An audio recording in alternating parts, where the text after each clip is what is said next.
তোর চাকর জামাই চলে আসছে, সাথে ওই ঘাটিয়া সাইকেল। না মানে আজকে আমরা একটা দামি রেস্টুরেন্টে অ্যাটলিস্ট একটা বাইক বা গাড়ি তো নিয়ে আসতে পারতে।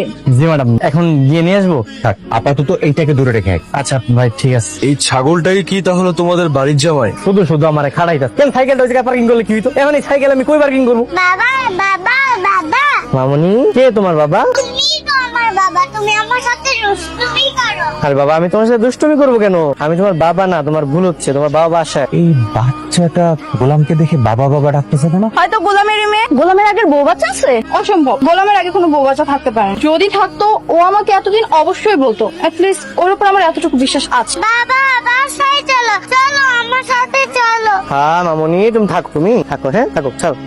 এই দুষ্টু মেয়ে, কোথায় গেছিলি তুই? তোকে বলছিস আমাকে ছেড়ে কোথাও যাবি না। আমি ওইখানে বাবাকে দেখেছি। বাবাকে দেখছিস মানে? কোথায়? আসো আসো। কই তোর বাবা? আমার বাবা সত্যি এখানেই ছিল, আমাকে না নিয়ে চলে গেছে। মা, ওইটা যদি তোমার বাবা হতো তোমাকে এভাবে রেখে চলে যেতে পারতো? তুমি নিশ্চয়ই অন্য কাউকে দেখেছো। বাড়িতে কেউ আছেন বাড়িতে? কি চাই? খালাম্মা, এটা কি ফাতেমা বেগমের বাড়ি? জি, আপনি ওনার কে হন? আমি ফাতেমার শাশুড়ি। একটু যদি কষ্ট করে দেখতেন ওনাকে চেনেন কিনা। আরে আমার ছেলে শেহজাদা, তো শেহজাদের ছবি। রেজাক স্যারের মা উনি পাওয়া গেছে। কোথায় আছে আমার ছেলে? প্লিজ একটু অ্যাড্রেসটা বলুন না। আসলে আমরা তো ওনাকে পাইনি, তবে ওনার বিষয়ে একটু জরুরি কথা বলতে আসছি আপনার সাথে। না না না, আমাকে দিচ্ছেন কেন? প্লিজ আপনি বসেন। বা আপনি বসেন তো, বসেন। সরি, একটু লেট হয়ে গেল। আর ওই বাচ্চাটা কে ছিল? ওই বাচ্চাটার আমি চিনি না আসলে। আমার দেখে বাবা বাবা বলতেছিল। আসলে বাচ্চা পোলাপান তো, হয়তো বা ওর বাবার সাথে আমার ফেসের মিল আছে, এই আর কি। তোমরা আজকে হঠাৎ করে এই গরিব ফকিন্নিটাকে রেস্টুরেন্টে আনতে গেলে কেন? আমার বাবার ইচ্ছে, সে চায় তার এই ছোট লোক জামাই যাতে একটু স্মার্ট হয়। ঋতু, কাককে যতই ময়ূরের পেখম লাগাও না কেন, কাক কিন্তু কাকই থাকে। তোমার এই ফকিন্নি জামাই অন্তত আর যাই হোক আমাদের ক্লাসের কোনোদিনও হবে না। কিন্তু কি আর করার, সবই তো বাবার ডিসিশন।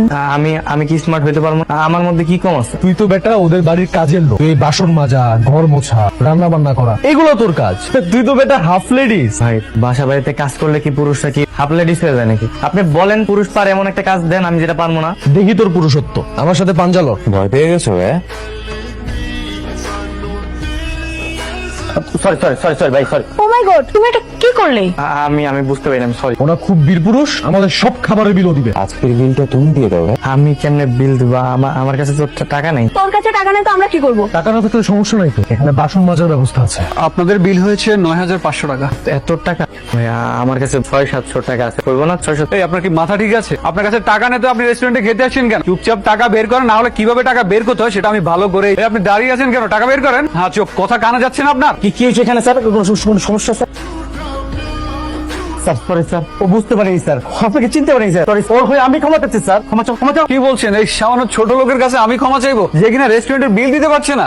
এই এত কথা বলো কেন? যা বলছি তাই করো। তুমি ওনার কাছে ক্ষমা চাও। তার সাথে কিভাবে ব্যবহার করতে হয় তুমি জানো না? আপনার একটা টাকাও দিতে হবে না স্যার, আপনার একটা টাকাও দিতে হবে না স্যার। আমি আজকে ওকে ফায়ার করবো স্যার। ঠিক আছে, কোনো টাকা লাগবে স্যার, আপনি জানেন স্যার।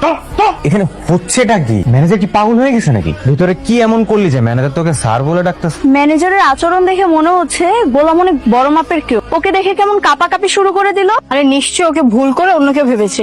কে ফোন দিচ্ছে তোকে তখন থেকে? বারবার ফোন কেটেই যাচ্ছিস। ফোনটা দে তো। ভাই ফোনটা রিসিভ করে না ভাই। ফোনটা রিসিভ করলে আমার লোকেশন জানা যাবে ভাই। কি বলো? হ্যালো, আপনার সাথে জরুরি মিটিং আছে, আপনার লোকেশনে হেলিকপ্টার পাঠানো হচ্ছে।